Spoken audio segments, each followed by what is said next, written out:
मोहम्मद ने आकर कुफर को मिटाया, कुफर को मिटाकर सदाकत बताया, कुफर को मिटाकर सदाकत बताया। दिगटটা কমায়া ভলিউম বাড়াও। রামচন্দ্রপুর উত্তরপাড়া হযরত ওমর রাদিয়াল্লাহু আনহু জামি মসজিদের উদ্যোগে আয়োজিত তাফসীরুল কোরআন মাহফিল 10 নভেম্বর 2025। মহতি এ মাহফিলে উপস্থিত মুহতারাম সম্মানিত সভাপতি জনাব মোহাম্মদ জাহের মিয়া ব্যাপারী, প্রধান অতিথি এটিএম মিজানুর রহমান সহ অন্যান্য অতিথিবৃন্দ, হযরত উলামায়ে কেরাম, অত্র অঞ্চলের বিভিন্ন জায়গা থেকে আগত আল্লাহ পাকের আশিকিন, জাকিরিন, শাকিরিন, মুহিব্বিন, মুরব্বিয়ানে এজাম, কলিজার টুকরা আমার সমবয়সী যুবক বন্ধুগণ, স্নেহের ছোট ভাই, পর্দার আড়ালে মা বোনেরা, আল্লাহ পাকের দরবারে শুকর যে আল্লাহ আমাদেরকে সুস্থ রেখেছেন, আলহামদুলিল্লাহ। সাউন্ড আরো ই করো, সুন্দর করো, একটা হালকা দাও।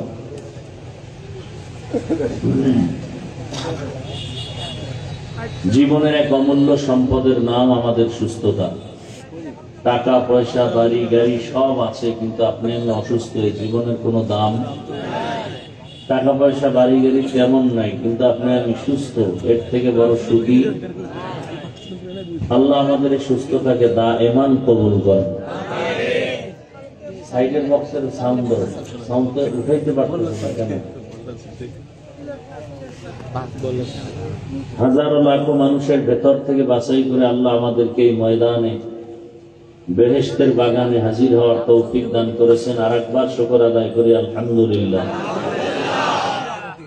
দরুদ ও সালাম সাইয়্যিদুল মুরসালিন, রাহমাতুল লিল আলামিন, শফিউল মুযনিবিন, খাতামুন নবিয়্যিন, সাইয়্যিদুস সাকালাইন, ইমামুল মুরসালিন, শফিয়ে আযম, রাসূল আকরাম, রাহমাত আলম, নবিয়্যুল আরব ওয়াল আজম, হাবিব কিবরিয়া, আশরাফুল আম্বিয়া, সাইয়্যিদুল আম্বিয়া, হযরত মুহাম্মদুর রাসূলুল্লাহ সাল্লাল্লাহু আলাইহি সাল্লাম। সবাই পড়লেন না কেন? সবাই মুহাব্বতে পড়েন সাল্লাল্লাহু আলাইহি ওয়া আলিহি ওয়াসাল্লাম। উপর কবরে যাওয়ার আগেই দুনিয়ার সব বাহাদুরদের বাহাদুরি কাফনে ঢোকার পরে শেষ হয়ে যায়। কাফনে ঢুকলেই বাহাদুরি শেষ। কে বড়, কে ছোট, কে আলেম, কে মূর্খ, কে ইমাম, কে মুক্তাদি, কে ডাক্তার, কে রোগী, কাফনের উপরে লেখা থাকে? তাহলে কবরে ঢোকার আগেই বাহাদুরি শেষ। আল্লাহর কাছে কি নিয়ে দাঁড়াবেন? দাঁড়াতে তো হবেই। কি নিয়ে যাবেন আল্লাহর কাছে? কি পেশ করবেন? আল্লাহ যদি জিজ্ঞাসা করেন তোমার জীবনে যত অপরাধ করছো সব আমি ক্ষমা করবো, ছোট একটা আমল আমাকে দেখাও যেটা শুধু আমার জন্যই তুমি করেছো। আমার তো মনে হয় না কেউ আমরা আল্লাহর কাছে এরকম কোন আমল পেশ করতে পারবো।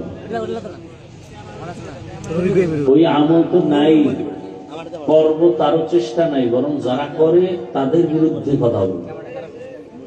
কপাল আমাদের এতটা দুর্বল হয়। দুনিয়াতে পাওয়ারফুল সহজ একটা সবার জন্য আমল হলো দরুদের আমল, যে আমলটা করলে নগদ নগদ অনেক লাভ দুনিয়াতেই, আখিরাতে তো আছেই। আল্লাহ আমাদের বেশি বেশি দরুদের আমল করার তৌফিক দান করেন।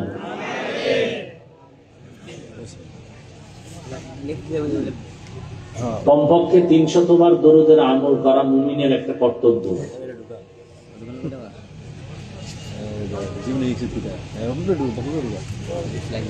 যাদের আয়োজনে আজকের এই মাহফিল, এলাকার যুবক, বৃদ্ধ, ব্যবসায়ী, শ্রমিক, চাকরিজীবী, বিভিন্ন শ্রেণী পেশার মানুষ, জনপ্রতিনিধি, প্রশাসন, উলামায়ে হযরত, আইম্মায়ে মাসাজিদ, প্রত্যেককে আল্লাহ পাকের খেদমতের বরকতে দুনিয়াতে শান্তি, পরকালে মুক্তির ব্যবস্থা করে দিন। উলামায়ে হযরত দীর্ঘ সময় আপনাদের সামনে বয়ান করেছেন, আপনারা ধৈর্যের সাথে শ্রবণ করেছেন। আল্লাহ পাক উলামায়ে কেরামদের কথাগুলো সহি তরিকায় আমল করার তৌফিক দান করেন। উলামায়ে কেরামের ইজ্জতকে আল্লাহ বেশি বেশি বাড়ায় দেন। যারা উলামায়ে কেরামের বিরুদ্ধে আচরণ করে, ইশারা ইঙ্গিতে, মিডিয়ায়, ফেসবুকে, যে কোনো উপায়, আল্লাহ তাদের হেদায়েত দান করেন। আল্লাহর ইলম ও কুদরতে হেদায়েত না থাকলে কুদরতের দ্বারা ফয়সালা করে দেন। আমি আপনাদের দোয়া নেওয়ার পাশাপাশি সংক্ষিপ্ত কিছু আলোচনার জন্য কোরআনে হাকীমের সূরা আলে ইমরানের এক আয়াতে কারিমা, রাসূলের অসংখ্য হাদিস থেকে একটি হাদিস পড়েছি। আয়াত ও হাদিসের আলোকে ইখলাস ও রুহানিয়াতের সমন্বয়ে কিছু কথা সহি তরিকায়, সহি নিয়তে, সহি ভাবে বলার মতো, শুনবার মতো আমাকে আপনাদের সকলকে আল্লাহ তৌফিক দান করেন। ইয়া আইয়ুহাল্লাযীনা আমানুত্তাকুল্লাহা হাক্কা তুকাতিহ, আল্লাহ বলেন, হে মুমিন, তোমরা আমি আল্লাহকে ভয় করো, তাকওয়া অর্জন করো ভয় করার মতো। ওয়ালা তামুতুন্না ইল্লা ওয়া আনতুম মুসলিমুন, এবং তোমরা কেউ মৃত্যু বরণ করিও না মুসলমান না হওয়া পর্যন্ত।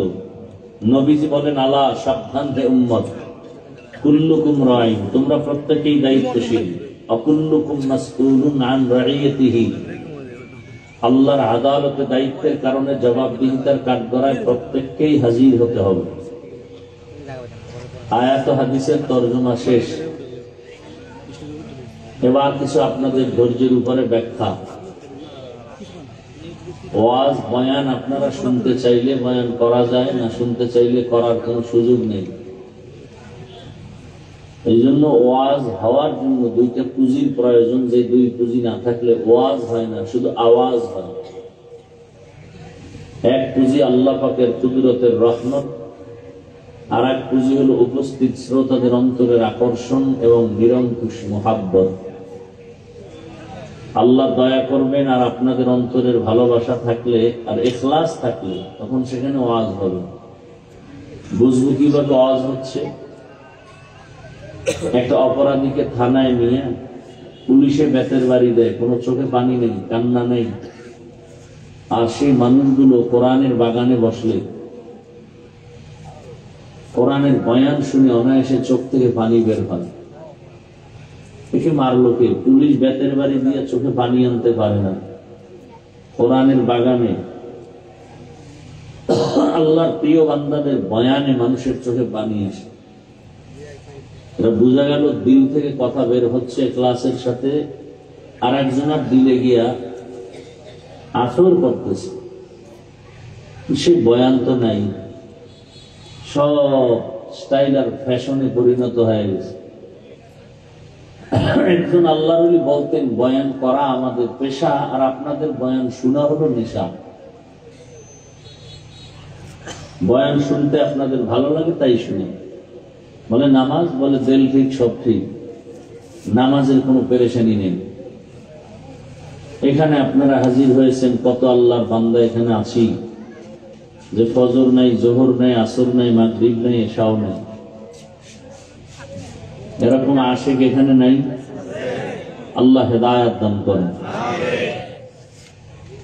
হাদিসটা রাসূল যখন সাহাবাদের সামনে পেশ করলেন, সাহাবায়ে কেরামদের থেকে প্রশ্ন করার জন্য দাঁড়ালো। একজন বললেন, ইয়া রাসূলুল্লাহ, দুনিয়াতে দায়িত্বশীল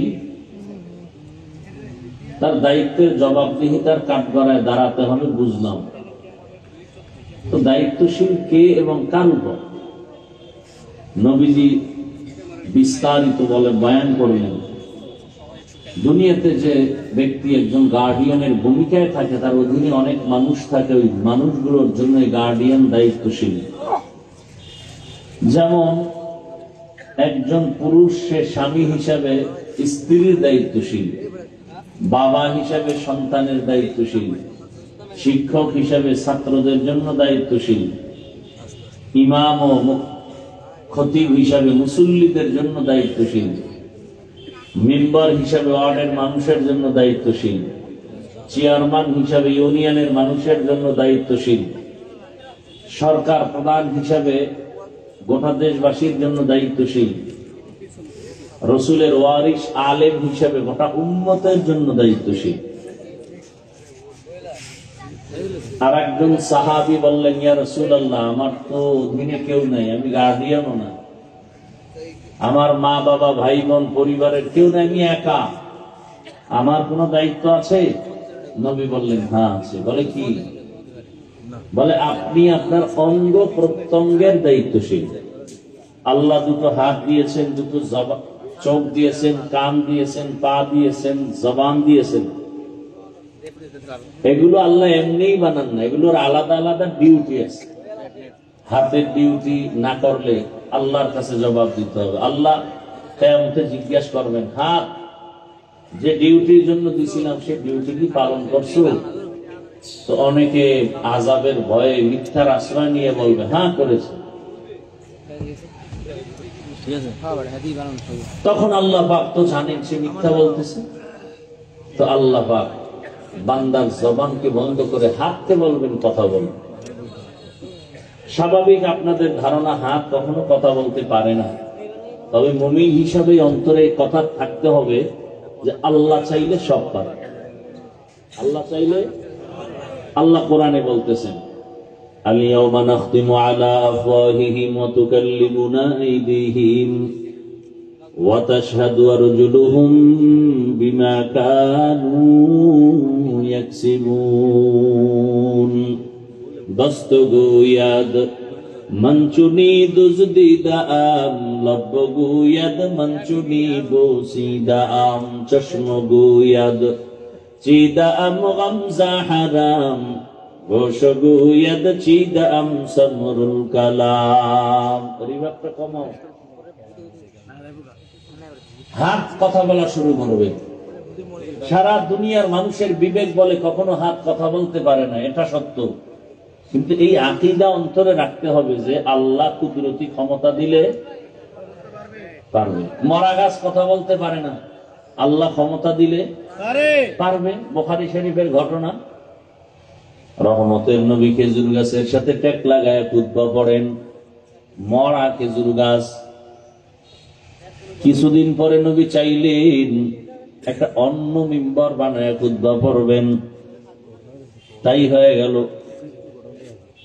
খেজুর গাছ যে রাসূল টেক লাগাইতেন, মানুষের কান্নার মতোই গাছের মধ্য থেকে কান্নার আওয়াজ আসতেছিল। নবীজি বললেন, খেজুর গাছ কেন কাঁদো? কি চাও? বলে আপনার বিরহের বেদনায় কাঁদি। কি চাও? আমি দোয়া করি তুমি জিন্দা হও, ফল হবে, উম্মতেরা খাবে। বলে তা চাই না। কি চাও? বলে আমার জানাজা পড়ায় দিবেন, এখানেই দাফন করবেন, কিয়ামতের দিন আমি আপনার সাথে জান্নাতে থাকবো। উস্তুনেহান নানা আজ হাজরে রসুল, নালামি জাদ হাম চুয়ার বাবুল। বুখারীর ঘটনা। তাহলে মরা গাছ কথা বলতে পারেন, এটাই বাস্তব। আল্লাহ ক্ষমতা দিলে। এই আকীদা অন্তরে পাথর কথা বলতে পারে না। দুনিয়ার নিকৃষ্ট জগৎ বিখ্যাত বেঈমান আবু জাহাল, যেই রাসূলের মুহাব্বতের নজর একটা দিলে জাহান্নামের আগুন হারাম, যেই রহমতের নবীর দিকে মায়ার নজরে তাকাইলে পেটের ক্ষুধা থাকে না, কেমন রহমতের নবী আমার। নবীজি আম্মাজান বলেন, আয়েশা ঘাম গুলো বোতলে ভরে রাখতাম, আতর হিসেবে ব্যবহার করতাম। ওই নবীকে 13 বছর দেখার পরও কালেমা পড়ে নাই, এত বড় বেঈমান আবু জাহাল। হাতের মুষ্টির মধ্যে পাথর নিয়ে কয়, বলো আমার হাতে কি আছে, বলতে পারলে নবী মানবো, কালেমা পড়বো। নবীজি জবাব দিলেন, আমি আপনার হাতে কি আছে বলতে পারবো না। বলে কেন? বলে আমি গাইবের মালিক না। গাইবের মালিক কে? কুল লা ইয়ালামু মান ফিস সামাওয়াতি ওয়াল আরদিল গায়বা ইল্লাল্লাহ। আল্লাহ বলেন, হে রাসূল আপনি বলে দেন, আসমানের বাসিন্দারা কেউ গায়েব জানে না, জমিনের বাসিন্দারা কেউ গায়েব জানে না। কে জানেন? আল্লাহ যে কুদরতি পাওয়ার আর ক্ষমতা বলে গায়েব জানেন, ওই ক্ষমতায় দুনিয়ার কেউ গায়েব জানে না। যদি কেউ মনে করে, মনে করার নাম শিরক। যারা মনে করবে তাদের নাম মুশরিক। নবী বলেন আমি গায়েবের মালিক না। তবে নবী ইশারা করলেন, এই আবু জাহালের হাতের মধ্যে কি আছে তোমরা আওয়াজ দাও। সাথে সাথে পাথরগুলো কালিমায় শাহাদাতের আওয়াজ দিল। আবু জাহাল ডাক দিয়ে কয়, ভাতিজা তুমি এত বড় জাদুকর, আগে জানতাম না। হেদায়েতের মালিক কে? মান ইয়াহদিল্লাহু ফাহুয়াল মুহতাদ ওয়া মান ইউদ্লিল ফালান তাজিদ লাহু ওয়ালিয়াম মুরশিদা। আল্লাহ তাআলা বলেন, আমি যাকে চাই হেদায়েত দিয়ে দেই, সে হেদায়েত পেয়ে যায়। আর আমি যদি হেদায়েত না দেই, হেদায়েত পাবে দূরের কথা, হেদায়েত পাওয়ার কোন মুর্শিদও পাবে না, পথ প্রদর্শক পাবে না। আবু জাহাল 13 বছর আমার নবীকে দেখলো, বয়ান শুনলো, এরপর কপালে কালেমা জুটে নাই। আর অন্যদিকে 27 বছরের যুবক তরবারি নিয়ে দৌড়ায় নবীকে জবাই করার জন্য। কয় বছরের? 27 বছরের যুবক তরবারি নিয়ে যায় নবীকে জবাই করবে।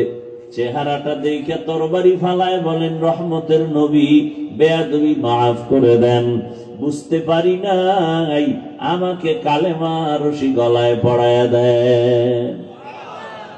এর নাম হেদায়াত, এর নাম কফাল।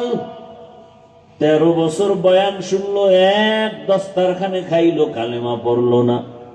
আর নবীরে জবাই করতে আসিয়া 27 বছরের যুবক কালেমাওয়ালা হয়ে গেল। এই কপালওয়ালার নাম জানেননি? কি নাম? এর নাম কপাল। বয়ান তো আপনারা সবাই জানেন, এরপর আমগো আবার নতুন করে বয়ান দেওয়া লাগবে কেন? এখানে সবাই জানেন মিথ্যা বলা হারাম, গালি দেওয়া হারাম, গীবত করা হারাম, কারো ইজ্জত নষ্ট করা হারাম, কাউকে কষ্ট দেওয়া হারাম, হাতের দ্বারা কষ্ট দেওয়া হারাম, জবানের কথার দ্বারা কষ্ট দেওয়া হারাম, চুরি করা হারাম, ডাকাতি হারাম, মা বাবার সাথে বেয়াদবি হারাম, জুলুম করা হারাম, সব জানেন। আরো কত মজার কথা। এখানে আমরা যারা বসে গেছি, এখানে আমরা সবাই তো মুসলমান, ঠিক নেই? আপনাদের আল্লাহ আমার আল্লাহ দুই, কি বুঝে শুনে এখন সবাই স্বীকার করেন? আপনার আমার আল্লাহ, নবী, কাবা, ধর্ম, কালেমা, কোরআন, হাদিস।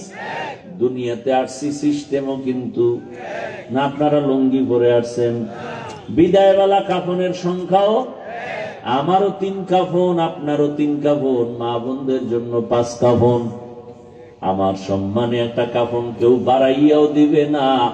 আপনাদের এলাকার গরিব কেউ মরে গেলে একটা কাফন কমাইয়াও দিবে না। কালার হবে আলাদা। আমাদের হুজুরদের কাফনের কালার একরকম, আর আপনাদের কাফনের কালার আর এক রকম। কাফনের কালারও এক, কবরের সাইজও, কবরে রাখার পরে প্রশ্ন 3টা, তাও কি? রবের পরিচয় দাও, ধর্মের পরিচয় দাও, রাহমাতুল লিল আলামিনের পরিচয় দাও। নাকি জিগাইবে তুমি ভোট দিছো কারে, তোমার নেতাকে, তুমি কোন দলের সেক্রেটারি? হ্যাঁ,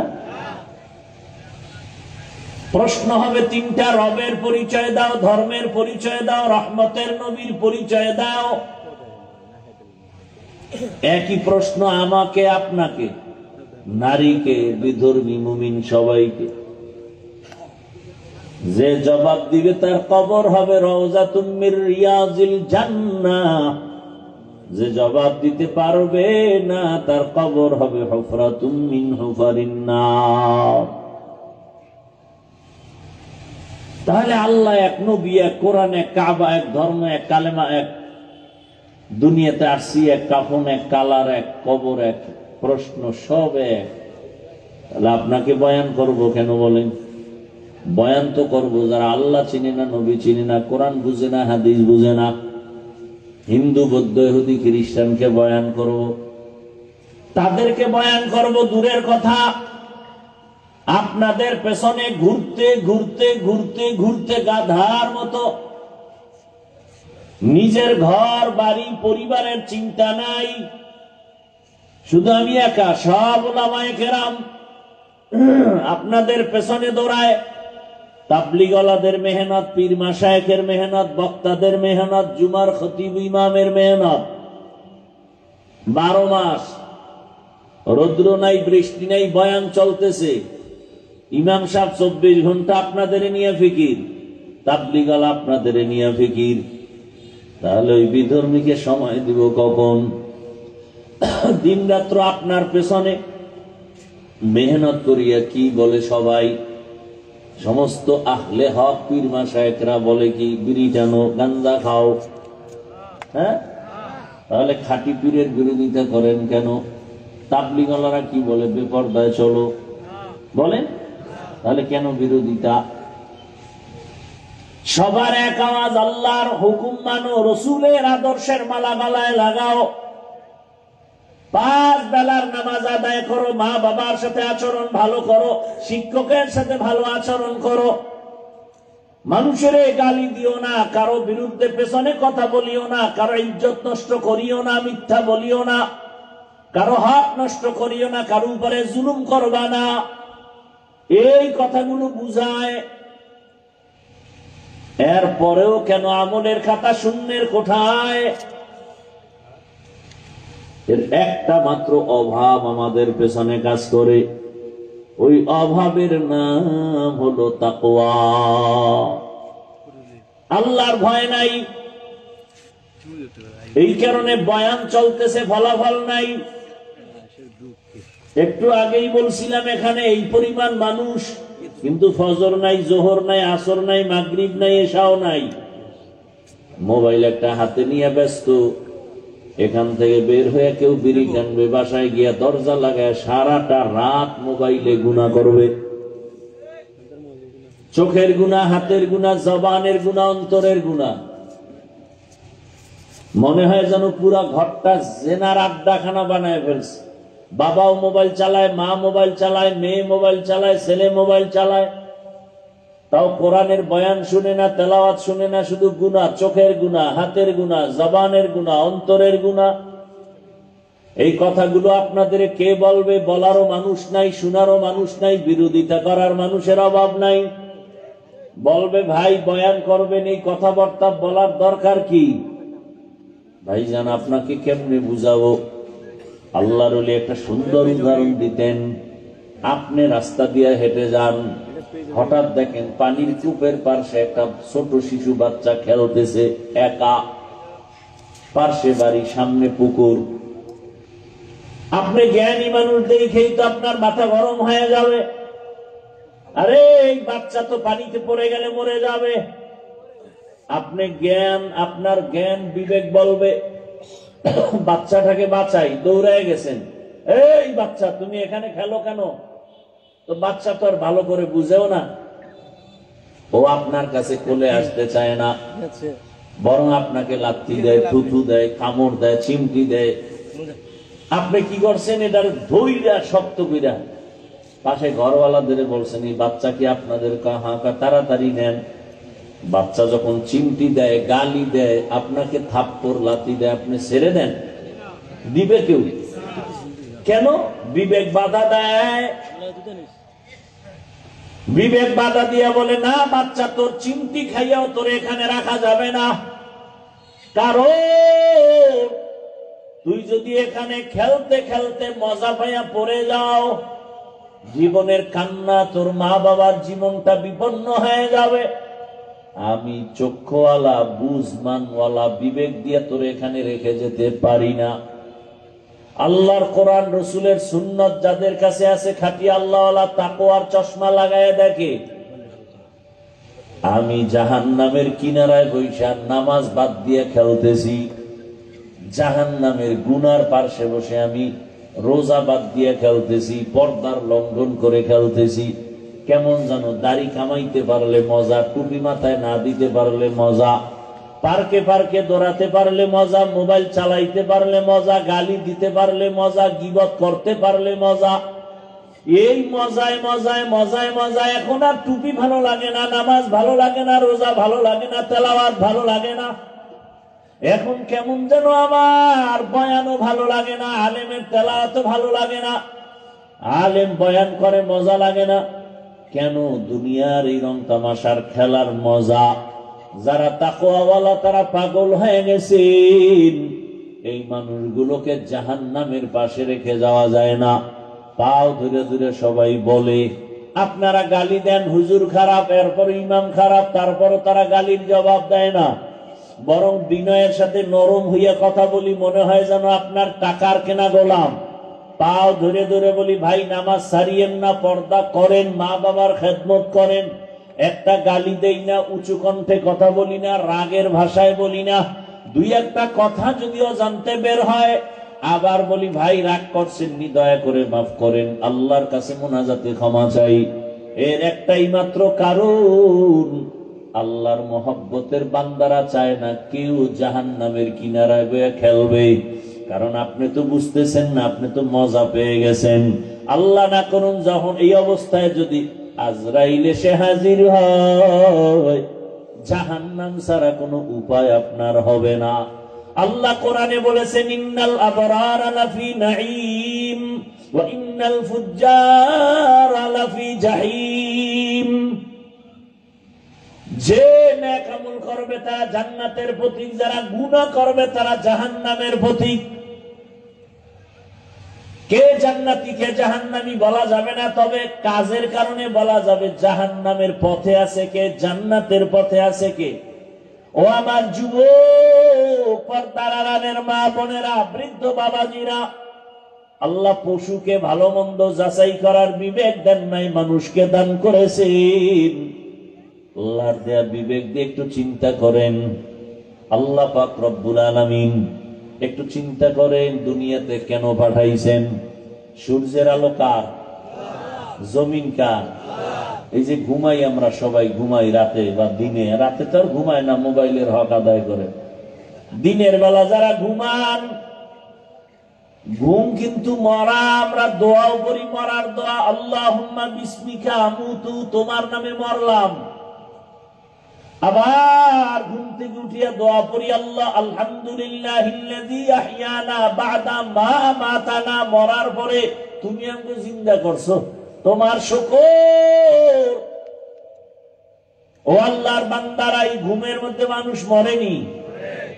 ও কংসনগর এলাকার যুবক বাবারা, যখন তুমি ঘুমাও, মনটারে একটু যদি প্রশ্ন করতা যে ঘুমের মধ্যে যদি আজরাইল এসে হাজির হয়ে যায়, এই চিন্তা করে যদি ঘুমাইতা, কানের মধ্যে গানের তার লাগায় ঘুমাইতে পারতা না। হর কে দারত খৌফে হকদার দিল মদহম, জন্নতুল মাওয়া দেহদ ও রাম কাম, জুজবা হক চি জে মখাজ ইনসুজা, ফজলে উআ মস্তে দর জুমলা জাহা। খারাপ লাগতেছে আপনাদের? চোখের সামনে কত লাশ, কত যুবকের জানাজা পড়াইলাম, কবরে রাখলাম।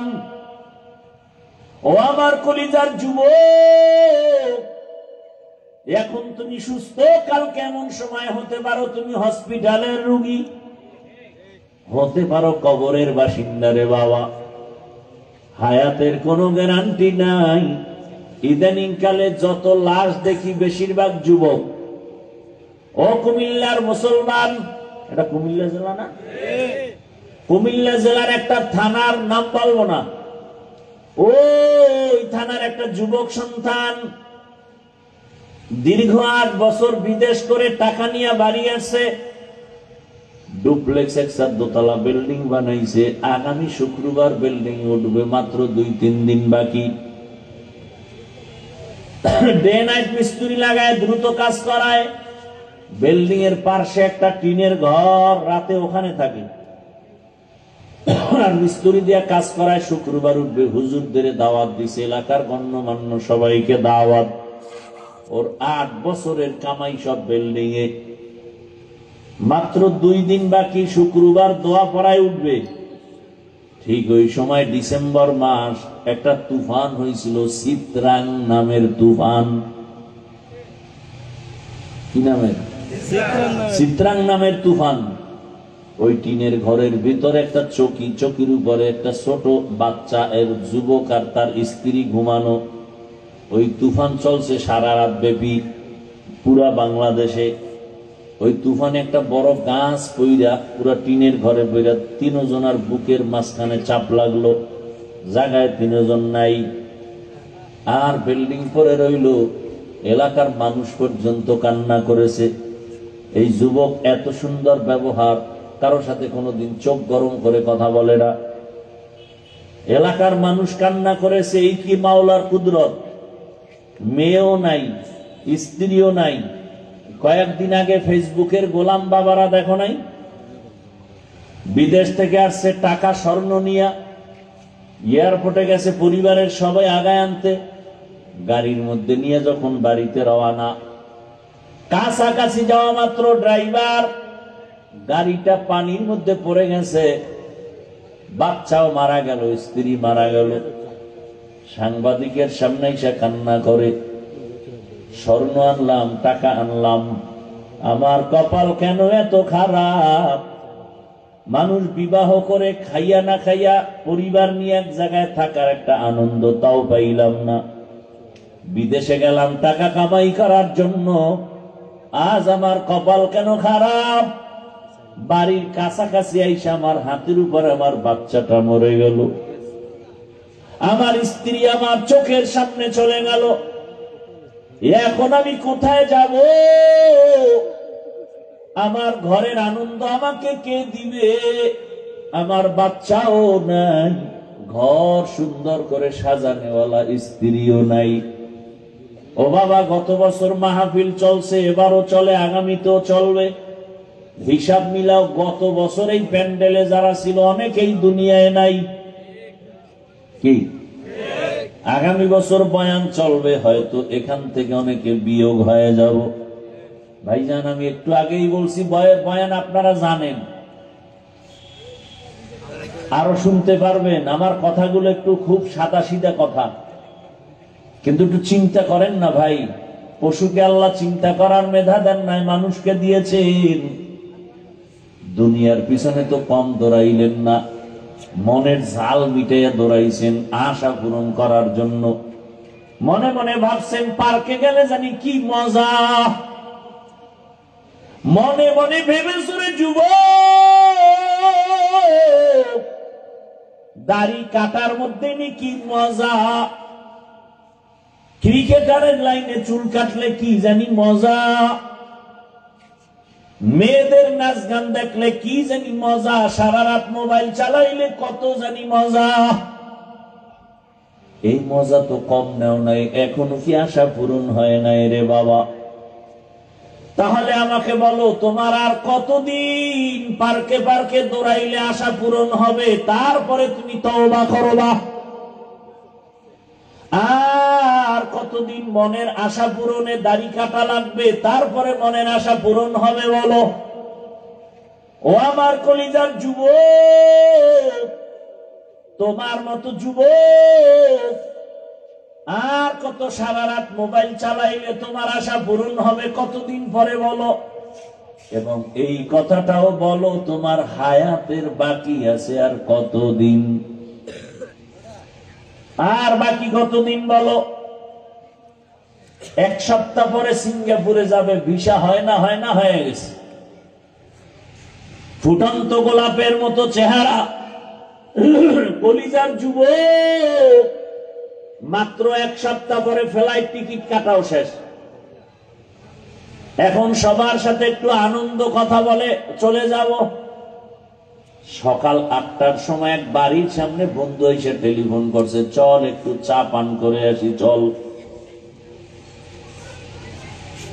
ছেলেটা বলে ঠিক আছে, মাকে বলে মা চললাম। কই যাও? আমার বন্ধু ডাকছে, একটু ঘুরে আসি চায়ের দোকানে। 1 ঘন্টার মধ্যে চলে আসিস। বলে ঠিক আছে।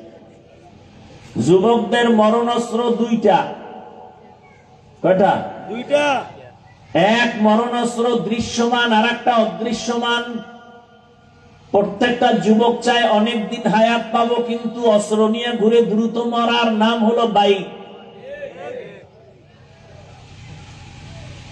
বলে গেলাম, হেদায়েত তো আল্লাহর হাতে, মানবা কিনা জানি না, বলে গেলাম। বাঁচতে চাও, অনেকদিন হায়াত পেতে চাও, কিন্তু এমন অস্ত্র নিয়ে দৌড়াও, বাইক নিয়ে যে দ্রুত মরে যাওয়া কোনো গ্যারান্টি নাই। থাকতে চাও সুস্থ, কিন্তু অসুস্থতার মেডিসিন হাতের মধ্যে নিয়ে অল টাইম দেখতেছ, চোখের পাওয়ার যাইতেছে, খবর নেই। এই মোবাইল মোবাইল করে কান নষ্ট হচ্ছে, খবর নেই, একজনেরও খবর নেই। কানের ক্ষমতা দুর্বলতা হইতেছে, কিডনি, হার্ট, চরিত্র তো নাই। ওই যেই পরিমাণ গুনাহ করো, ঘুম থেকে উঠে দেখা দরকার ছিল চেহারা বানর হয়ে গেছে, শুকার হয়ে গেছে। একমাত্র আখিরি নবীর উম্মত হওয়ার বরকতে আল্লাহ চেহারা পরিবর্তন করেন নাই। বেয়াদবি ক্ষমা চাইরে যুবক বাবা, তোমার এই ফুটান্ত গোলাপের জিন্দগিটাকে বরবাদ কেন করো বলো? কি স্বার্থে করো বলো? একটা মেয়েকে পাওয়ার জন্য তুমি কত রাস্তায় ঘুরলা, কাউকে মেরেও ফেলছে, কিন্তু শেষ ফল কি? জেলখানায় দোনোটা যা, শেষ পর্যন্ত ফাঁসি। ওই যুবক ঘরে আছে, বাইক নিয়ে বের হয়ে গেছে, বন্ধু ডাকছে চায়ের দোকানে চলে আসবো। বন্ধুরে পিছনে লয়ে যখন একটা টান দিছে, দেওয়ালের সাথে বাড়ি খেয়ে জাগাত, মাথায় আঘাত, জাগাত নাই। মাওলা একেবারে ডাইরেক্ট নিয়ে গেছে সিঙ্গাপুরের, ঘুরে আবি কি করতে, এমনি ডাইরেক্ট যা। ও পর্দার আড়ালের আম্মা জানেরা, বোনেরা, আমি যে এতবার বুঝাইতেছি, আমি তো একবারও বলি না আমার মতো হুজুর হও না, বরং আমি বলে গেলাম, হে যুবক, জেনারেল লাইনে পড়ে ডাক্তার হও, ইঞ্জিনিয়ার হও, প্রফেসর হও, ওসি হও, ডিসি হও, এসপি হও, কোনো বাধা নাই। তবে একটা ছোট দাবি সারা দেশে করি, যুবকদের কাছে বেয়াদব হইও না। একটা দাবি বলতে পারো, হাফিজ ভাই ডাক্তার হব, ইঞ্জিনিয়ার হব, বেয়াদব হব না, কথার ব্যাখ্যা কি? ব্যাখ্যা 3টা জায়গায় বেয়াদবি করবা না। টেবিলে আল্লাহর কোরআন সাক্ষী, কসম, এই 3 জায়গায় বেয়াদবি করলেই মরার আগে তোর জীবন ধ্বংস, খোদার কসম। 1 নাম্বার জায়গা মা বাবা, বেয়াদবি করার পরে মা যদি নিঃশ্বাস ফেলে, তোর ধ্বংস শুরু। 2য় জায়গা শিক্ষক। আমি হাফিজুর রহমানকে এত সম্মান দিছেন, আমার মা বাবার দোয়া, চোখের বাণী, কিন্তু আপনাদের সামনে যে বয়ান করি, এটা আমার মা বাবাই শিখায় নাই। আমার শিক্ষক আমাকে ধরে ধরে শিখাইছে আলিফ, বা, তা, সা। আমার উস্তাদের অবদান আছে না নাই? আছে। তোমার মা বাবায় দোয়া কইরা বলছে, আল্লাহ আমার ছেলে হলে গেছে, পরীক্ষা দিবে, পাশ করাও। কিন্তু গাইড তোমাকে মুখস্থ করাইছে তোমার কোচিং মাস্টার, তোমার শিক্ষক। ওই শিক্ষকের অবদান, তুমি দস্তখত দিতে পারতা না, সে শিখাইছে। তুমি ইংলিশে কথা বলতে পারতা না, সে শিখাইছে। তুমি এখন শুদ্ধ বাংলায় কথা বলো না, তুমি এখন নিজের শিক্ষিত মনে করো। এই মনে করার পেছনে মেহনত কার? শিক্ষকের। এই জন্য কসম কেটে বলে গেলাম, বেয়াদবি করবার শিক্ষক যদি নিঃশ্বাস ফেলে, তোমার মরার আগে ধ্বংস শুরু। 3 নাম্বার জায়গা ওলামায়ে কেরাম। ওলামায়ে কেরামের অবদান এই জাতি অস্বীকার করলে বেঈমানি হবে। কারণ সারা রাতে বয়ান করলে শেষ করা যাবে না, কিন্তু কপাল বড় খারাপ। একদল মানুষ আছে সমাজে, আলেমের গালি দিতে পারলে খুশি হয়, আলেমের বিরুদ্ধে কথা বলতে পারলে তৃপ্তি পায়। এরকম কিছু কুলাঙ্গার সমাজে আছে। অথচ তাকাইয়া দেখো, আমি তো সারা বাংলাদেশে চ্যালেঞ্জ করে বলি এবং যুবকদের আবদার করি, 3 ফিট 2 ফিট ব্যানার বানাও, ব্যানার বানায় ব্যানারে স্লোগান বানাও। এই জাতির নিঃস্বার্থ বন্ধু একমাত্র উলামায়ে কেরাম, বাকি সব হলো স্বার্থপর। মহামারী করোনা তার 1 নাম্বার সাক্ষী। স্কুল কলেজ ভার্সিটি ব্যবসা ফ্যাক্টরি গাড়ি সব বন্ধ, কোরআনের একটা মাদ্রাসাও বন্ধ হয় নাই। কথা বলেন না কেন? এরে আল্লাহর বান্দারা, ওই সময় বাবারে করোনায় ধরছে, কুলাঙ্গার শিক্ষিত ছেলেরা কাছে যায় না, মরার ভয় ট্রিপল মাস্ক লাগায় বসে আছে, শেষ পর্যন্ত মরেই গেছে। ছেলেরা এলাকার গরিবের টাকা দিয়ে কয় লাশটা রাস্তায় ফেলে দে, ঠিকই ফেলে দিল, জানালা লক করে দিল, একবারও তাকায় দেখলো না যে আমার বাবার লাশটা কুকুর খেলো নাকি জানাজা হলো। ইতিহাস ভুলে যাবা না, মুরব্বীরাও খেয়াল করবেন। ওই সময় আমার দেশের শত শত করোনার লাশ কিছু পুলিশ ভাইরা আর সিংহবাগ টুপিওয়ালা উলামায়ে কেরামরা নিজের কাঁধে নিয়েছিলেন, গোসল করায়া কাফন করায়া জানাজা পরে কবরে রাখছিলেন। একজন হুজুরেও করোনায় মরে নাই।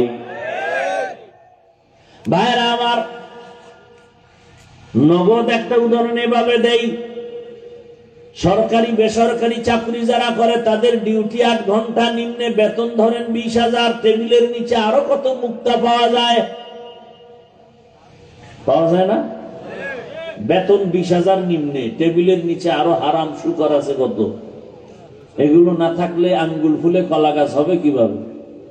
দুনিয়ার কোথাও না থাকলে আমার সোনার বাংলায় এই টেবিলের নিচে বহু কিছু পাওয়া যায়। আল্লাহ হেদায়াত দান করেন। রাতারাতি বড় হয়, রাতারাতি ধ্বংস হয়ে যায়। যেই গাছ দ্রুত বড় হয় সে গাছ দ্রুত ভেঙে যায়।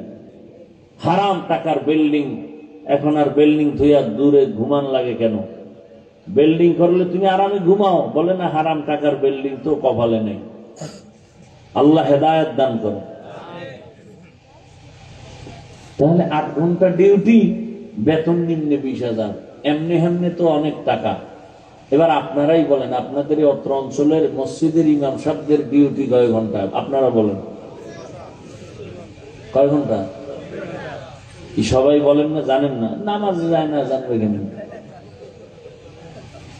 মসজিদের ইমামদের ডিউটি কয় ঘন্টা? 70টা বললেন। বেতন দেন কত? 5 থেকে 6,000। বলেন তো এর থেকে জুলুম দুনিয়াতে আর কি হতে পারে? বিবেক দিয়ে একটু চিন্তা করেন তো। এরপরও কি হুজুর কোনদিন গালি দিছে? জুমায় বলছে 30,000 বেতন না করলে আসরের পর থেকে এই সূরাগুলো উল্টো করবো নামাজে, বলছে কেউ? এরপরে আবার 24 ঘন্টা রাখে কি? রিমান্ড চলে, রিমান্ড। জোহরের নামাজ ইমাম সাহেব নাই, আসরের সময় রিক্সাওয়ালা কয় গেছিলেন কই? তুমি? আমি রিক্সা চালে। এত পাওয়ার কেন? 5 টাকা মাসে বেতন দিই। আছে না নাই? এরপরে কোন ইমাম কোন আলেম কাউকে গালি দেয় না, বরং মোনাজাত দিয়েই দোয়া করে, আল্লাহ এলাকায় শান্তি দাও, কবরওয়ালাদের জান্নাত দাও, অসুস্থ রোগী সুস্থ বানাও, ব্যবসাওয়ালাদের ব্যবসায় বরকত দাও। এরপরেও যারা বলবে হুজুরেরা খারাপ, আমি বলি তার 14 বংশের রক্তগুলো খারাপ। তুকু যাও সুন্নতে আহমদ কুজা বা মুহাম্মদ কাইবুয়াদ নিসবত তোরা মান আহাব্বা সুন্নতি কওলে রাসূল মজদায়ে কানা মাই হামকুন কবুল। ও আমার যুবক বাবারা, 3 জায়গায় বেয়াদবি করা যাবে না। আল্লাহর ভয় অন্তরে জমা করো। আল্লাহ বলেন মুসলমান না হইয়া মরণ বরণ করিও না, মুসলমান হইয়া মরো। এর ব্যাখ্যা অনেক সংক্ষেপ কথা, তুমি গুনাহ নিয়ে কবরে আসিও না। মুসলমান শব্দের অর্থ হলো আত্মসমর্পণকারী। আত্মসমর্পণ করার নাম হলো ইসলাম। আত্মসমর্পণ যে করে তাকে বলে মুসলিম, বহু বচনে মুসলমান। আল্লাহ বলেন মুসলমান হইয়া আসো মানে আত্মসমর্পণকারী হিসাবে গুনাহমুক্ত হয়ে আসো। ও আমার যুবক বাবারা, একটু বিবেক দিয়া চিন্তা করো, তোমার মতো যুবক এই এলাকার মধ্যে জেনারেল লাইনে জীবনে মাদ্রাসায় পড়ে নাই, ব্যবসা করে, চাকরি করে, স্কুল কলেজে পড়ে, 5 বেলার নামাজও পড়ে, এরকম কেউ নাই। আর অজের দরকার নেই, অজ আসলে এই পয়েন্ট। আর জীবনে হেদায়েত পাইলে একটা কথাই যথেষ্ট। আমার মতো যুবক যদি জেনারেল লাইনে থাকি আর আর্মি, পুলিশ, বিডিআর চাকরি করে, নামাজ পড়ে, বলো বাবা তুমি পারো না কেন? তোমার কপালে 3 জায়গার কোন এক জায়গার অভিশাপ লাগলো কিনা আমার ভয় লাগে। না হয় তোমার মতো যুবক রাস্তায় গাড়ি চালায়, নামাজ পড়ে, তুমি কেন পারো না? কৃষি কাজ করে, নামাজ পড়ে, তুমি কেন পারো না? নদীর মধ্যে মাছ ধরে, নামাজ পড়ে, তুমি কেন পারো না? কলেজে ক্লাস করে, নামাজ পড়ে, তুমি কেন পারো না? ডাক্তার, প্রফেসর, ইঞ্জিনিয়ার নামাজ পড়ে, তুমি পারো না কেন? তুমি ডাক্তার হও, বেয়াদব হয় না, ইঞ্জিনিয়ার হও, বেয়াদব হয় না।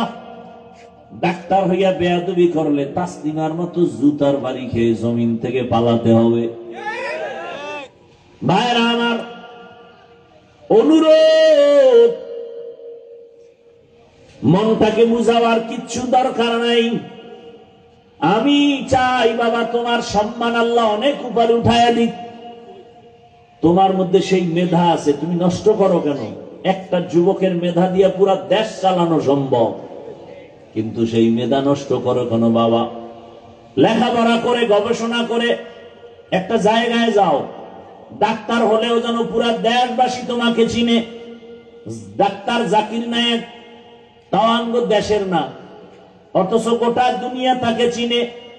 ও হোমিওপ্যাথিক ডাক্তার, বড় আলেম না, বলতে গেলে তেলাওয়াত করে, তাও তো সুন্দর না, এরপরও সারা দুনিয়ার মানুষ তাকে সম্মান করেনি, করে। কেউ গালি দেন। এক সময় বলতো কোনো মাযহাব মানা লাগবে না, এখন সে বুঝ পেয়েছে না, মাযহাব মানা ছাড়া ইসলাম মানা যাবে না, কোনো রাস্তা নাই। তাহলে একজন ডাক্তার হইয়া সম্মান হওয়ার পেছনে কি এলেম লাগছে? এলেম। আমি চাই তুমি ডাক্তার হও, বেয়াদব হয় না। পুরা কুমিল্লা না, পুরা বাংলাদেশের মধ্যে যেন তোমার সুনাম অর্জন হয়, মানুষ যেন তোমাকে অমর হিসাবে কলবে রাখে, অন্তরে জমা রাখে, সম্মানের নজরে রাখে। আর সেই জন্য লাগবে মা বাবার দোয়া, শিক্ষকের দোয়া, ওলামায়ে কেরামের পরামর্শ, দোয়া লাগবে, না হয় আগানো যাবে না। মা বাবার দোয়া, চোখের পানি ছাড়া সন্তান সফলতা জীবনে আসবে না, আল্লাহর কসম। শিক্ষকের দোয়া, ওলামায়ে কেরামের দোয়া, নেক নজর, এরপরে তোমার জীবনটা সফল করে নাও। ও পর্দার আড়ালের মা বোনেরা, আপনার মতো এখন এই এলাকায় কত মা আছে পর্দা করে, নামাজ পড়ে, স্বামীর মাল হেফাজত করে, মোবাইলে সময় নষ্ট করে না রে আম্মা জান। কয়দিন এ দুনিয়ায় বাঁচবেন? এই দুনিয়াতে আল্লাহ তাআলা আপনাদের এত সম্মান দান করেছেন, আপনারা নবীদের মায়ের মতো মা, সাহাবায়ে কেরামদের মায়ের মতো মা। এই মুনাজাত দিয়ে দেব, হ্যাঁ? আমার এত তো ধাক্কা ধাক্কি নেই, ঠেকা নাই যে বয়ান করতেই হইবে জোর কইরা। আপনি আমার বয়ান যদি শুনতে খারাপ লাগে তো করার দরকার নেই, এত ঠেকি নেই তো। পিপিলিকার খানা যদি আল্লাহ দেয়, আল্লাহ আমারে দিবে না? এত টেনশন কিসের? জঙ্গলের হাজারো প্রাণীর খানা কে দেন? নদীর মাছের খানা কে দেন? ওরা দামি না আমরা দামি? তাহলে আল্লাহ আমাকে দিবেন, এত টেনশন কিসের? ভালো না লাগলে বলেন, দোয়া করে চলে যাই।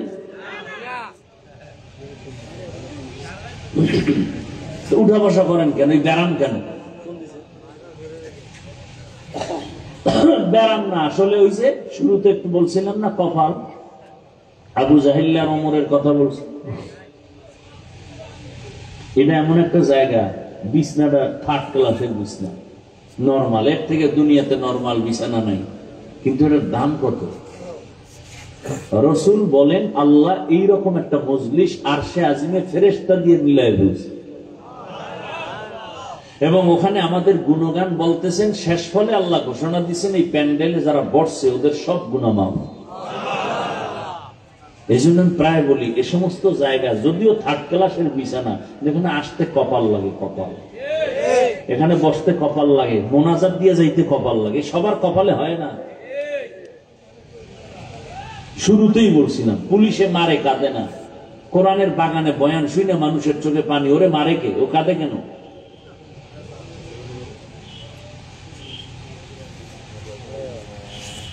আল্লাহ হেদায়াত দান করুন।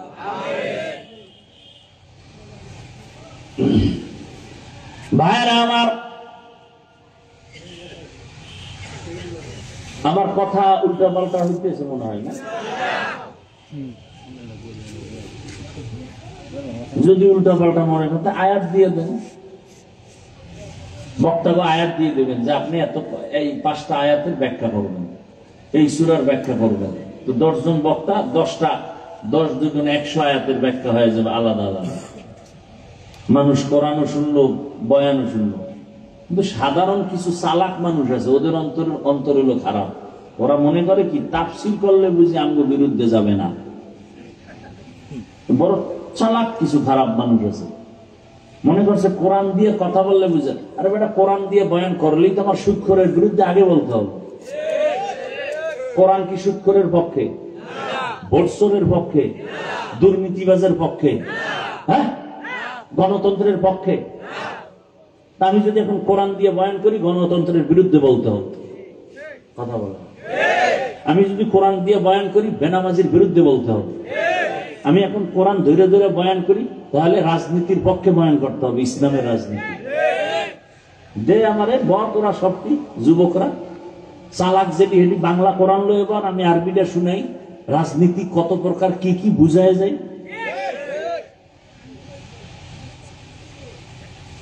এই পথে আসছি, সার্টিফিকেট পাবো না জানি, তুমি আমাকে ভয় দেখাও কেন? এই পথে আসার আগে ভাবছি টুপির কারণে, দাড়ির কারণে শত হাজার আলেম ফাঁসির মঞ্চে গেছে, যাই না শুনে এই পথে ঢুকছি, তুমি আমাকে ভয় দেখায় লাভ কি?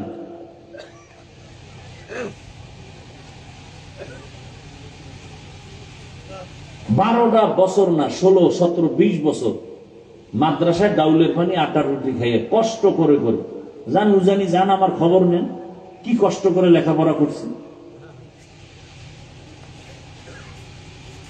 আর কি পড়ছি 24 ঘন্টা কোরআন হাদিস, কোরআন হাদিস। আয়াত কয়টা, নক্তা কয়টা, জের কয়টা, জবর কয়টা, বিধানের আয়াত কতগুলো, রাজনীতির আয়াত কতগুলো, জিহাদের আয়াত কতগুলো, তাবলিগের আয়াত কতগুলো, জিকিরের আয়াত কতগুলো, এর ব্যাখ্যা কি, মাসআলা কি, ফতোয়া কি, সব করলাম। আর এখন তুমি সুদ খাইয়া খাও, হুজুর বয়ান এমনি করেন না?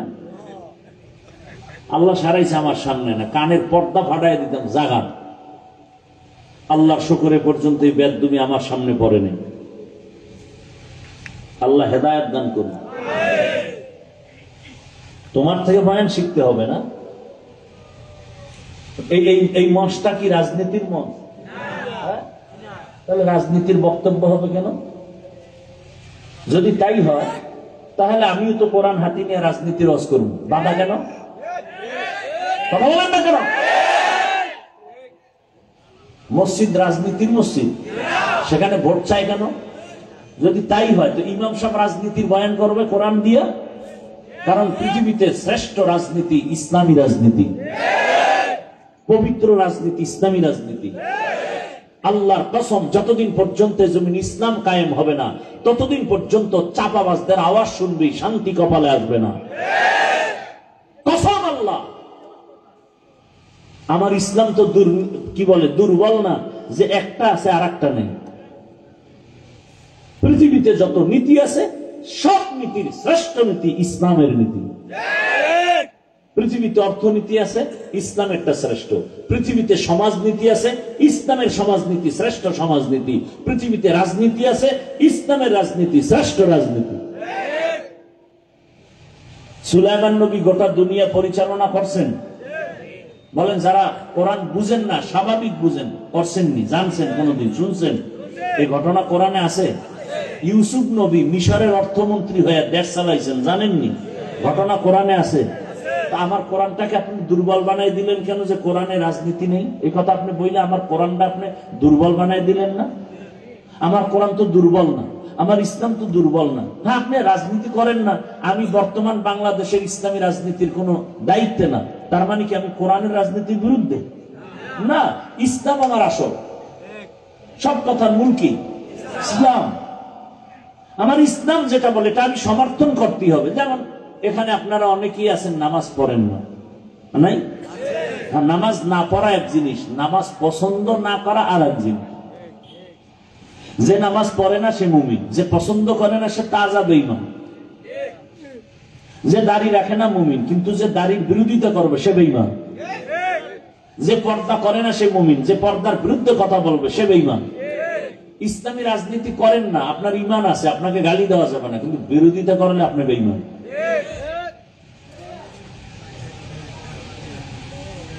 আল্লাহ বুঝার তৌফিক দান করেন।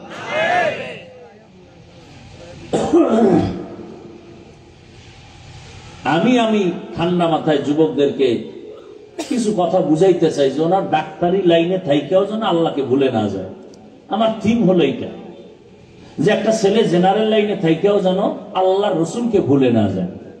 আমার দেশে হুজুরের অভাব নাই, আরে মাওলানা মুফতি মুহাদ্দিস অভাব নেই। আমার এখন দেশে বহুত ডাক্তার দরকার, ইঞ্জিনিয়ার দরকার, আদবওয়ালা, আদর্শওয়ালা, ডিসি দরকার, এসপি দরকার, ওসি দরকার। আজকে আমার প্রত্যেকটা থানা, জেলায় ওসি, ডিসি, এসপি যদি দিনদার হয়, নামাজি হয়, অনায়াসে দিনের কাজ চলবে, কারো কোন সুৎখোর থেকে অনুমতির প্রয়োজন হবে না। আমি তো চাই ডিসি হবে, আমি চাই আমার যুবক ডাক্তার হোক, কিন্তু আদবওয়ালা হোক, আদর্শবান হোক, পুরা দেশটা যেন বেহেশতের বাগান হয়ে যায় আদর্শের কারণে। আমি এটা চাই, আর সেই থিম নিয়ে বয়ান করতেছি। নাচতে না জানলে উঠান বাগানা। তুমি কি বয়ান চাও আমাকে লিখে দাও, আমি সেই বয়ান করব। কোন লাইনে চাও বিষয় দিয়ে দাও, না হয় আয়াত দিয়ে দাও।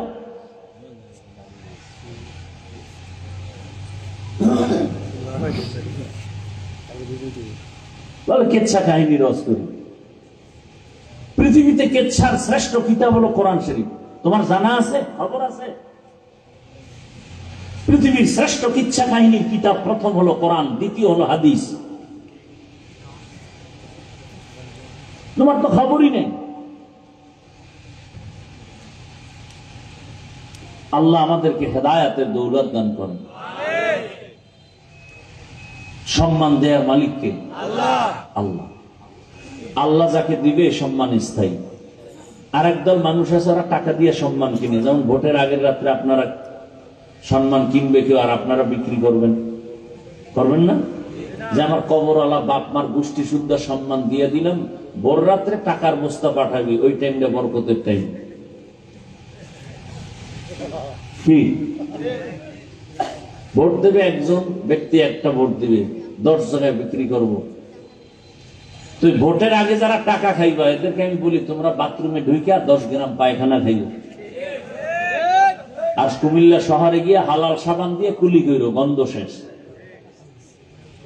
আর যারা হারাম খাবা, জাহান্নামের আগুন ছাড়া তোমার নিস্তার নেই। দেশ স্বাধীন হয়ে গেছে, সারা দেশের মধ্যে স্বাধীন স্বাধীন স্বাধীন, হাতে তালি, চিল্লা চিল্লি স্বাধীন। স্বাধীন হলে আন্দোলন চলে গেল এখনো। স্বাধীন যদি সফল হয়ে থাকে, আমার বাবার সামনে তার মেয়েকে ধর্ষণ করা হয় কেন? স্বাধীন যদি সফল হয়, স্বামীর স্বামী স্ত্রীকে ধর্ষণ করা হয় কেন? স্বাধীন সফল হলে পানির মধ্যে এখনো লাশ ভাসে কেন? আমার ব্যবসায়ী শান্তি মতে ব্যবসা করতে পারে না কেন?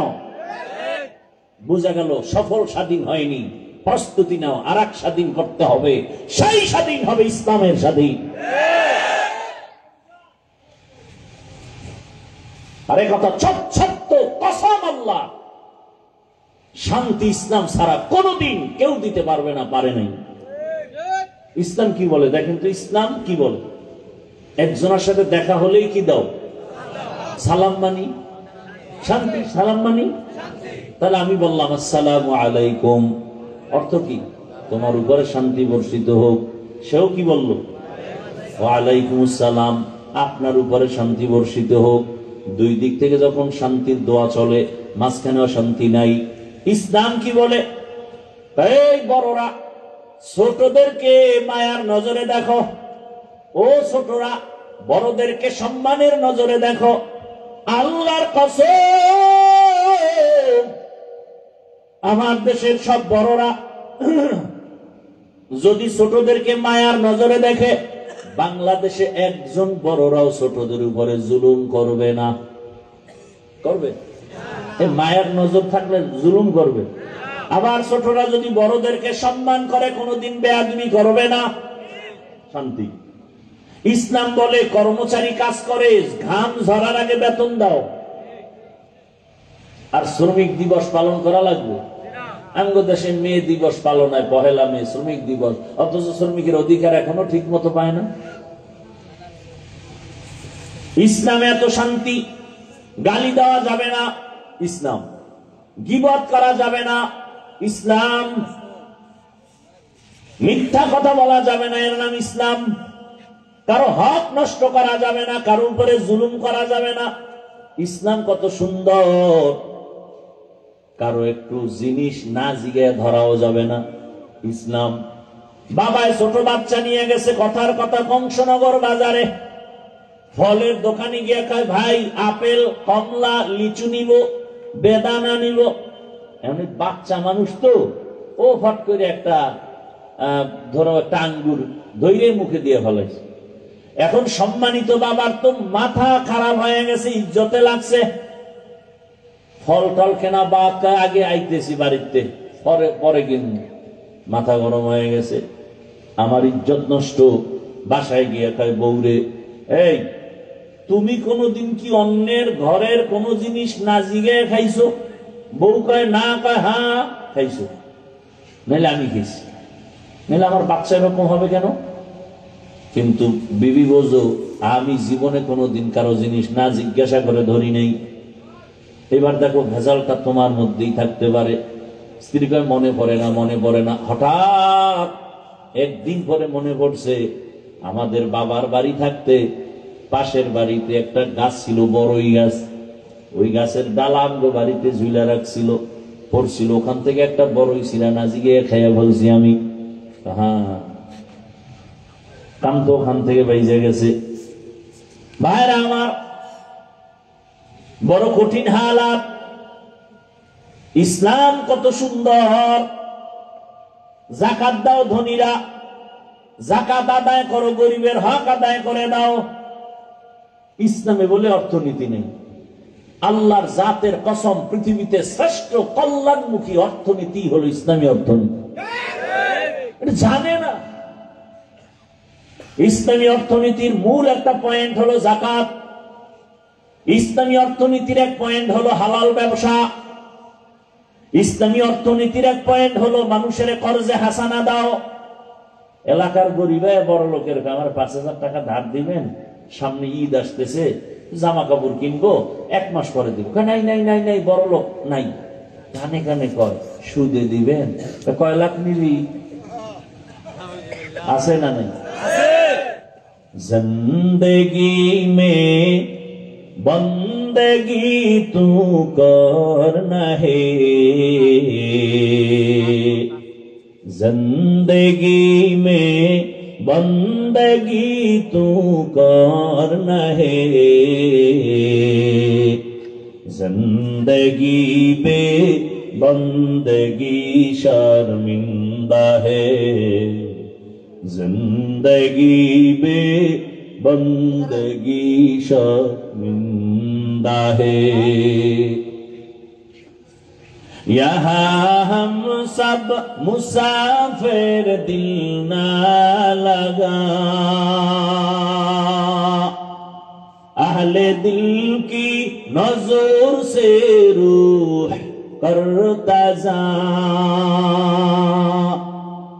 यहाँ हम सब मुसाफिर, दिल ना लगा,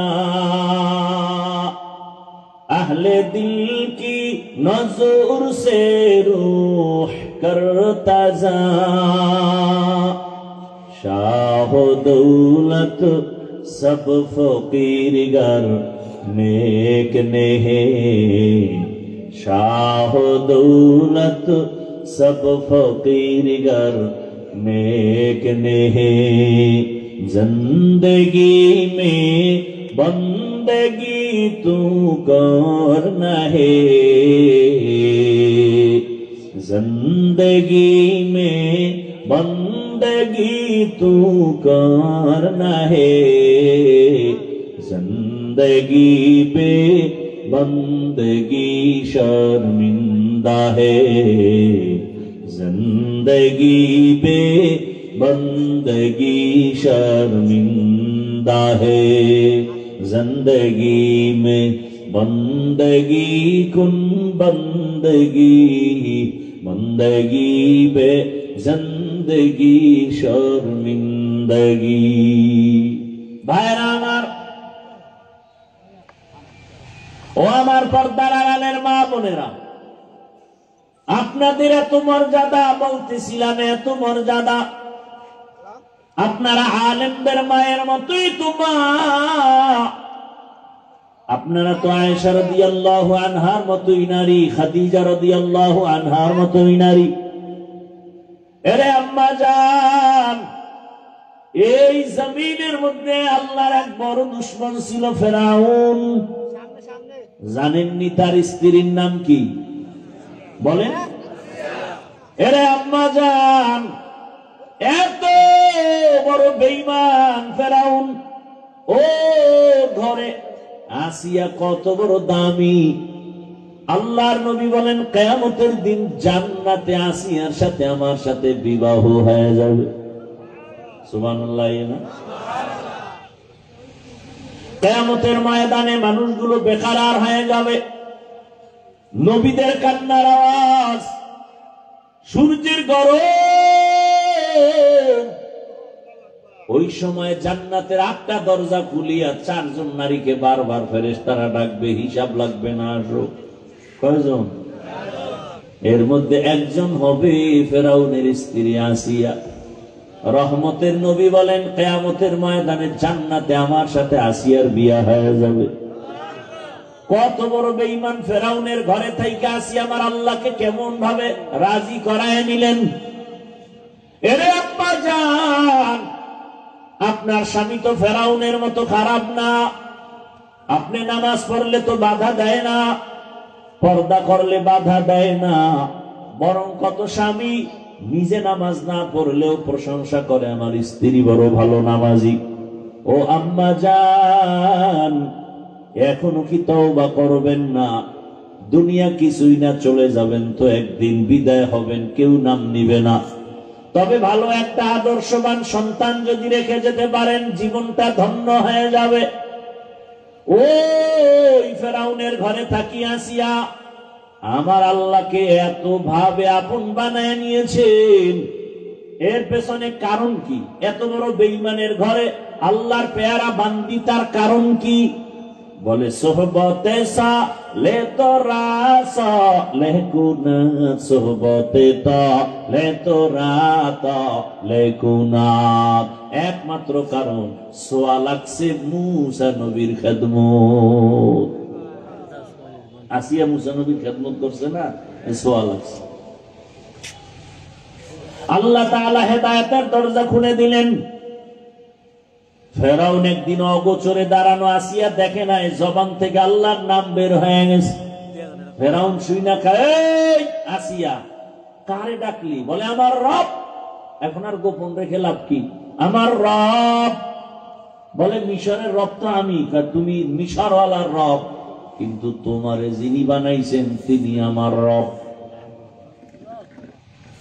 ফেরাউন বলে সর্বনাশ তুমি যদি আমাকে একটু খোদা স্বীকার না করো আমার খোদাগিরির কোনো মূল্যায়ন হবে না আসিয়া বলে আমারে যিনি বানাইছেন তারে একবার আল্লাহ বলছি আর তোমাকে আমি রব বলে স্বীকার করি না বলে মনে মনে কানে কানে আস্তে করে স্বীকার করো বলে না ও ফেরাউন, তোমার ভক্তরা মিশরে অনেক অন্যায় করবে, তুমি দেখবা না, কিন্তু আমি এমন রবের গোলাম, অন্ধকারেও কিছু করলে আমার রব দেখবে, ফাঁকি দেওয়া যাবে না।